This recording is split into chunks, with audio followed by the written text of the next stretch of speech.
Um, I'm gonna be listening to YouTube videos. Um, no one really watches my streams anyway. So, fuck it. I don't give a shit. Do something different. And it is what it is. Alright. So, yeah. Yep, that's it. Yeah.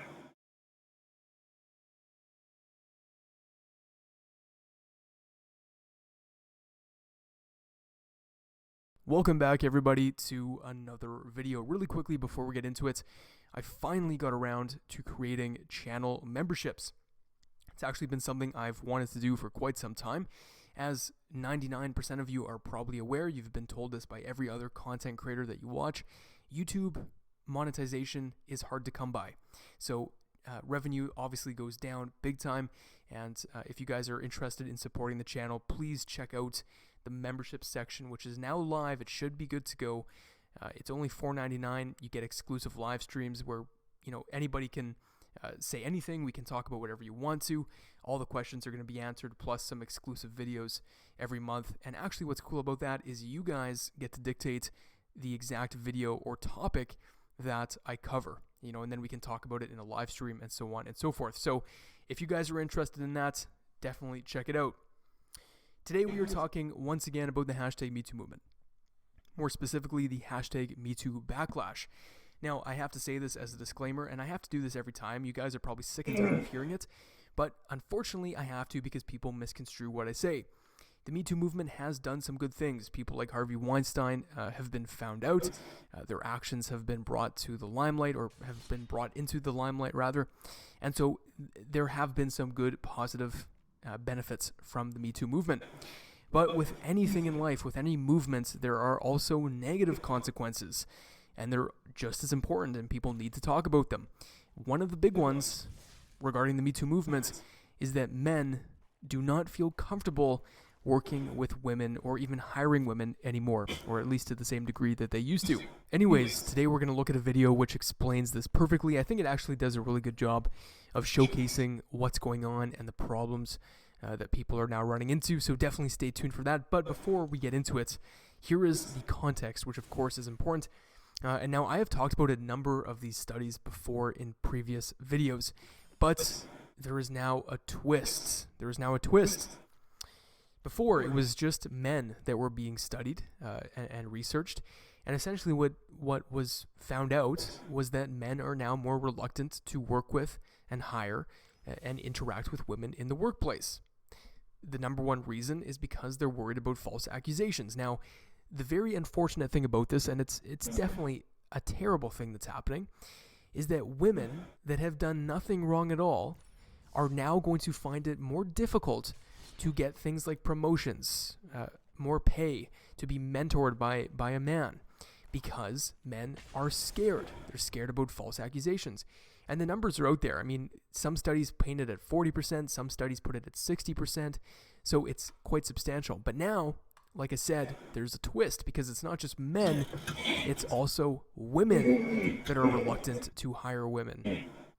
All right, so there's a new study that just came out.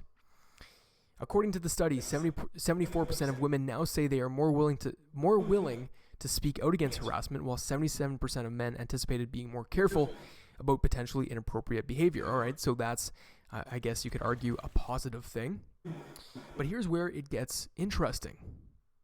The study found that 16% of men and 11% of women, so 11% is still a quite substantial amount, agreed with the statement, quote, "I will/would be more reluctant to hire attractive women." Additionally, 50% of both men and women agreed with the statement, "I will be more reluctant to hire women for jobs that require close interpersonal interactions with men, for example, traveling." So there is some hard evidence that quite literally tells us that men and even now women are scared. Indeed, in response to the statement, quote, "Men in general will be more reluctant to have one-on-one meetings with women with no others present," 41% of men agreed, and 57% of women agreed with the statement. So there you go. Some staggering numbers. And of course, it depends what question you ask. It depends how the question is phrased. And so that's why we have sometimes a very broad range of statistics and answers. But the fact remains, men are more reluctant to work with women, and now women are as well. Anyways, guys, I'm going to play the video. Let me know what you think about it in the comment section. What has your experience been in the workplace? Have you had to experience any of this? Are you a CEO or an owner of a company? Do you want to hire women? Let us know in the comment section. Like the video, share it with as many people as you can. I will see you in the next one. The Me Too movement took down hundreds of powerful men. 2 years later, some say it is costing women opportunities and causing segregation in some workplaces. Larry Seward breaks it down. The year Spacey, Weinstein, Moomis, and Lauer went down, and hashtag #MeToo rose in a tide that pushed 200 powerful men out jobs for sexually harassing women. UH business professor Dr. Leanne Atwater kept tabs and worried. Corporate America planned to cleanse cultures, listen to women violated, and take harassment complaints more serious. But if you're lacking in integrity and you're kind of a sexist, then your answer to this is, okay, we'll just keep them out, and that'll solve the problem. We won't hire them, we won't include them, and then we don't have to worry about it. so she ordered anonymous online surveys. 300 men, 300 women asked how Me Too changed their workplaces. Results published in Harvard Business Review say nearly a third of those men avoid one-on-one meetings with women. More than 20% reluctant to hire any woman for jobs that require travel or close interaction. Another 19% say they avoid hiring attractive women. On the review blog, one manager added, "Unfortunately, in my estimation, getting too close to women at work puts your career and reputation at risk." This is not where we want to be heading. We want people to behave. There seems to be more segregation of exclusion and separation as opposed to let's work on this problem for the problem that it is. I think managers need to be aware that some of this is occurring and try to eliminate it rather than make it worse. Dr. Atwater hopes her work inspires more change and less fallout. Larry Seward, KGU 11 News.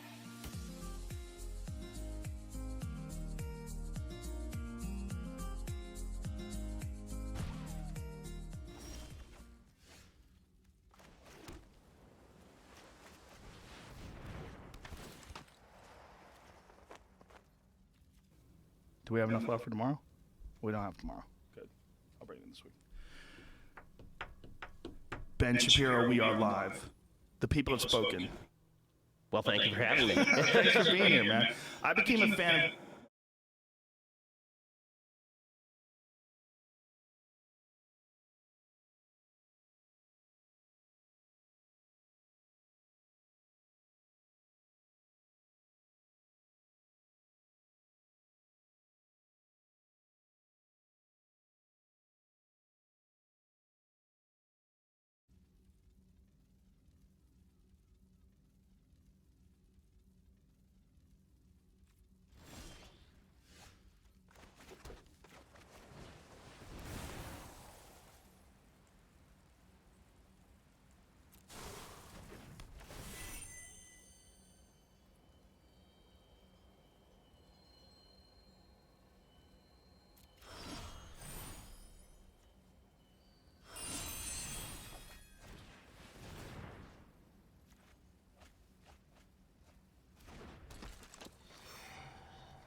Let's see.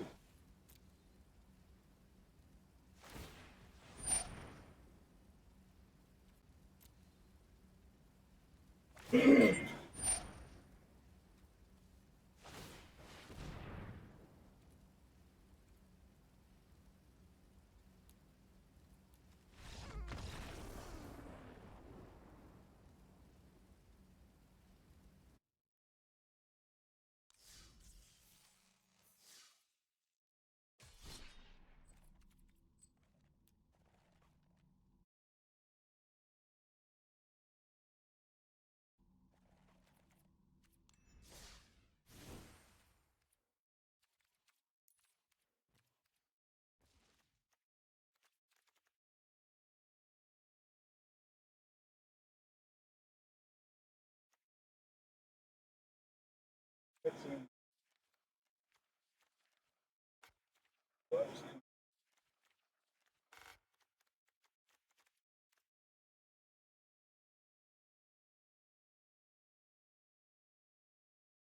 Well, first of all, this is an absolute honor. I've been watching you all my life, and the physical comedy that you have done has been incredible. And I was always wanted to ask you, does the physical aspect of the acting come first or the dialogue? So if you're looking at a scene like in Liar Liar when you're writing with the royal blue pen, or you're talking with your butt in Ace Ventura, or a dance scene here, does the physicality come first or the dialogue? I think that the physicality is inspired. It's like the grounding is, the lightning comes from the ground. You know what I mean? Yeah. You think it comes from the cloud, but it comes from the ground. It comes from the belief in the character, the belief the character has about himself. It's all based in the character first, and then, I tend to go a little further than most people in the expression of that. This character you're playing is trying to track down Sonic. Yeah. And he's really kind of not doing Sonic is the innocence he can no longer connect with. Exactly. He wants to own it, but he Right. can never be it. Right. And now in the film, though, your character's having a hard time tracking him down because James Marsden's taking him on this road trip. All I wanted to know was if Ace Ventura took over that gig and had to track down Sonic, how would he detective work that storyline? He just put out some love and wait for him to come. And he ties his shoes and goes, laces. Laces That's out. amazing. Yeah. You have a great dialogue where you speak very quickly. And I've always wanted to ask you about how you find the cadence. There's a moment in this film where you will release just tons of words very quickly. And even if you go back to I'm hoping that if we do another film, I'll be actually, I'll be evolving into binary.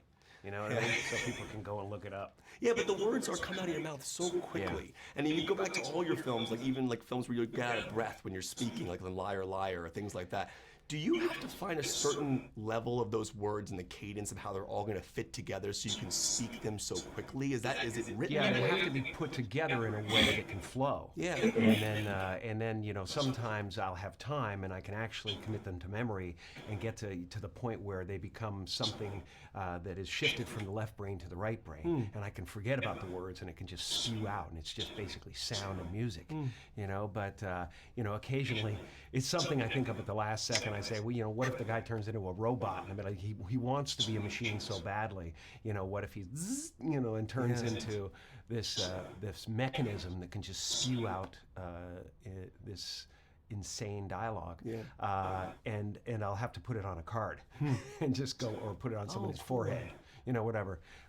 I generally am like generating a lot of new ideas. When I learn the script, and then by the time I go to sleep and I sleep on it and I get up the next day, I've got, 10 or 15 ideas that I want to plug in, and 5 that I can remember.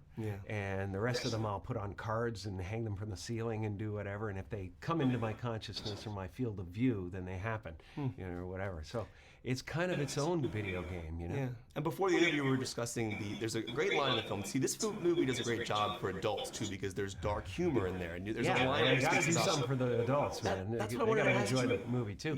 Plus, the people who started playing this game are now adults with children. But that orphan line speaks to who he is. Yes. And so there's a story about him Yes. being punched in the face. Yeah, rub that in my orphan face. Right. Those stories speak to him. Yes. But they tell us who he was and why he's the way he is. Right, because I had to figure it out. Who's this guy? What's the organic seedling that created this megalomania? So to me, there's nothing like the combination of genius and a sense of absolute worthlessness. And where does worthlessness come from except neglect, abuse, you know? So I figured there's no way this guy couldn't have had parents. He had to be part of the system, you know? And again, so he grows up creating systems. Wow. You know? Well, they're wrapping me up. I just want to show you something real quick. I Yeah. had my tickets since I was a kid. This is Liar Liar, saw on my birthday. Oh my God. Batman Forever. Oh, dude. Me, Myself, and Irene. You're amazing. Truman Show, and then a really faded Ace Ventura ticket. Oh my I just wanted to show God! this to you. Wow, that is amazing. I don't mean to That's be lovely. I just didn't know if you remembered me. I do, but because wait, before we start the time, sorry, because two things. One, I said it to you in the interview. I don't know if you remember, because you do this too much. I do. But I was like, you ask real questions, you do your research, and it made me happy.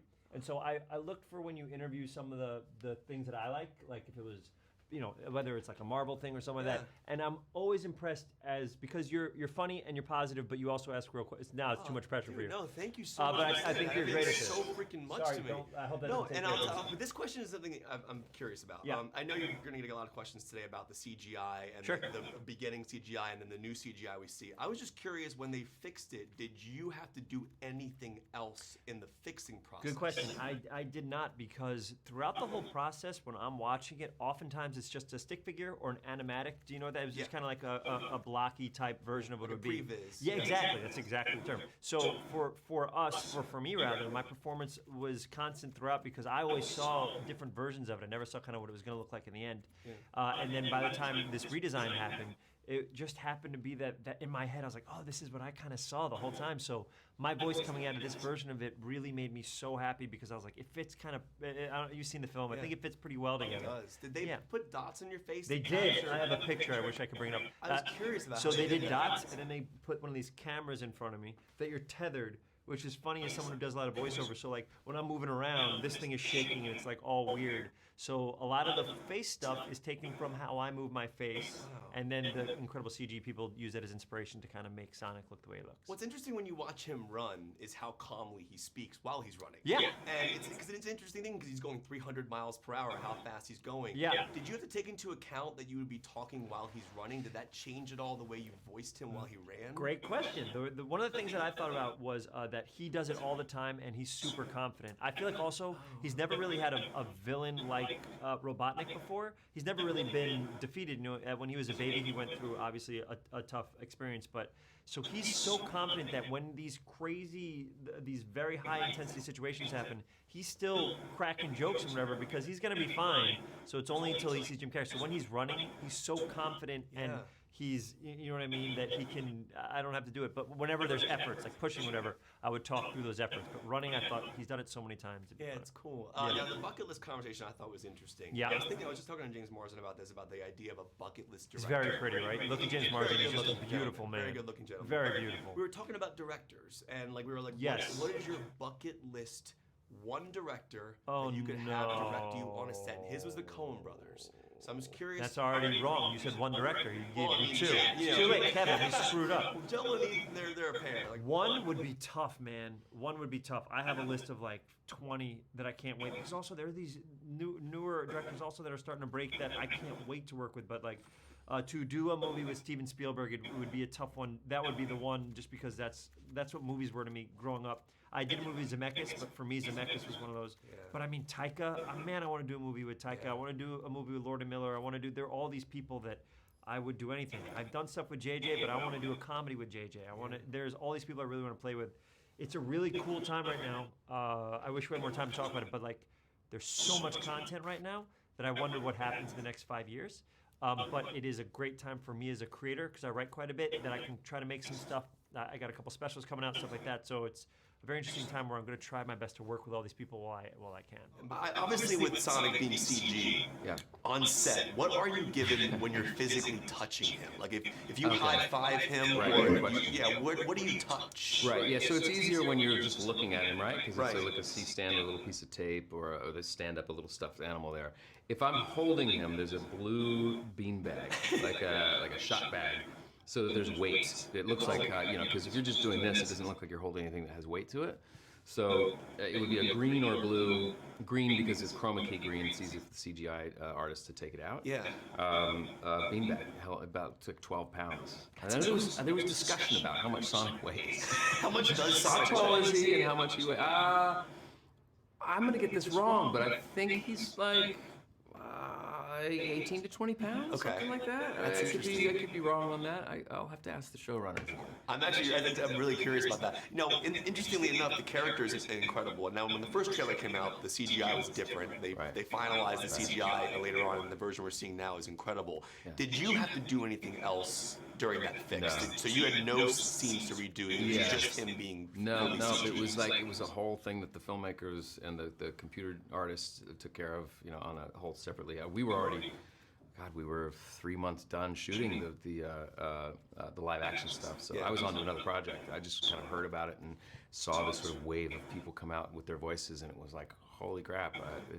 I knew that this was a popular character, but I didn't know that there were so many fans that were this passionate about it. So to me, it was like a great thing. Yeah, I'm glad it happened because he looks amazing in Well, the good, film. yeah. You know, there's a whole bucket list discussion in this film about like things you want on your bucket list, and you've worked with some of the greatest directors ever. Who would be your ultimate bucket list filmmaker to be directed by? The person could be alive or dead. Who would be the ultimate alive one? or dead? That makes it trickier. I mean, You could be directed by one person. Paul Thomas Anderson for me. Really? No. Sorry, I take that back. The Coen Brothers. Okay, so they're neck and neck. Those two for me. those are good choices. So okay, you're James Marsden. You have a great career. You have great filmography. If you want to work with a filmmaker, can you reach out to them and go, "Can I be in one of your movies?" I can, and I've almost written that note, almost several times to Joel and Ethan Coen, and I pull the plug because I'm just too scared that they won't respond. Really? Yeah, I'm like, I don't know where I fit in a Coen Brothers movie, but maybe I stop it. Let them decide that. Just write them the note and tell them how much you love everything that they do. What's your go-to Coen Brothers movie? Raising Arizona. Inside Llewyn Davis. Arizona's amazing. Big Lebowski. Blood Simple. Blood Simple's a masterpiece. Blood Simple is a masterpiece. And No Country for Old Men is probably my number one. Remember the shot in Blood Simple was going down the bar, like that they just slide the. They did that for no money, and they were no one knew who they were at the time. And if you want just a crazy, great small town, almost noir crime thriller, it's brilliant. Yeah. And I'm sure you're getting this question a lot today. But Jim Carrey, obviously, I grew up on his movies, and I think we all did. I was curious, what was your Jim Carrey movie growing up, or was there one in particular that you loved? Yeah, well, when he was like firing on all cylinders as a super movie star, I was in my 20s, and it was Dumb and Dumber for me. It was just like. I can still, that's still the top 5 comedy for me of all time. And before that, it was In Living Color. I mean, it was like, I would watch his stand-up, and he just was like something like you'd never seen before. Yeah. I always wanted to know how they made his lips stay up. I wonder if they dried his mouth out or something like that. I always wanted to ask him that. Like in Fire Marshal's Will. You know what I mean? But it sticks up. They did it, me, myself, and Irene, too. So. Oh, yeah. Yeah, good to see you, too. Thank you for your enthusiasm about the project.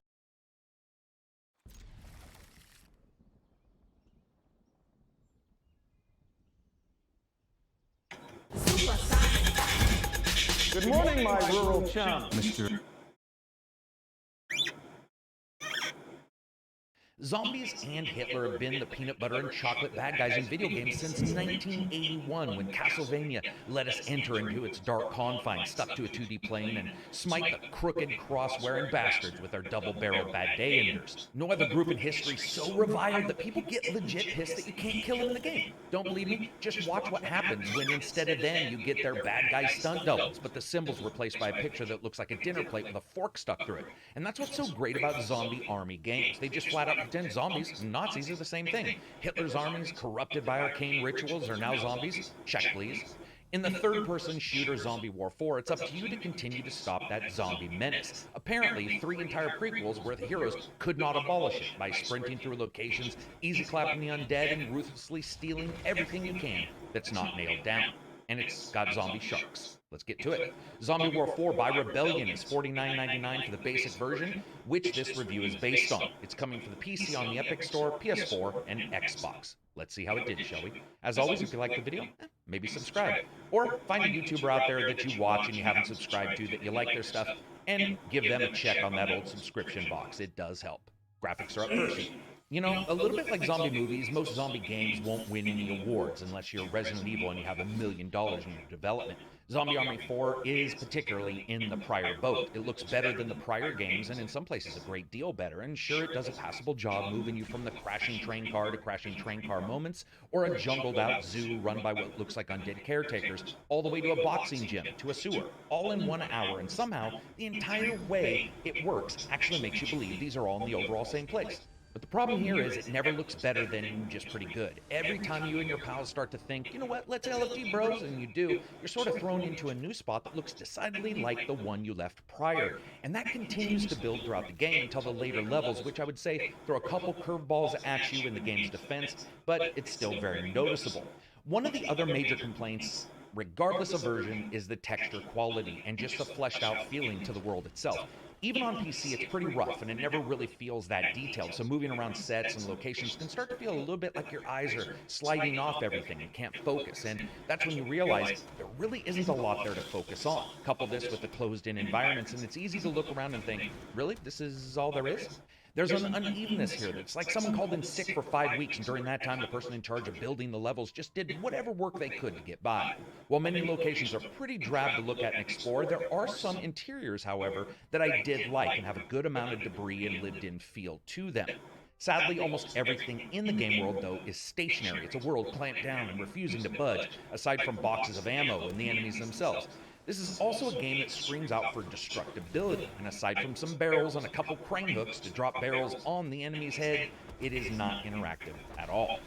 Animation is about what you would expect for this kind of budget. It runs from good to stiff, depending on the character, but you do have a habit of sometimes not being able to trigger animations on items even if the game thinks you can. Like coming up to an ammo box in the middle of a battle, if you get close to the box, the action icon can actually go away, meaning there's this nice safe line that you have to find in the middle of the battle, like you just can't, look down and grab something right in front of you.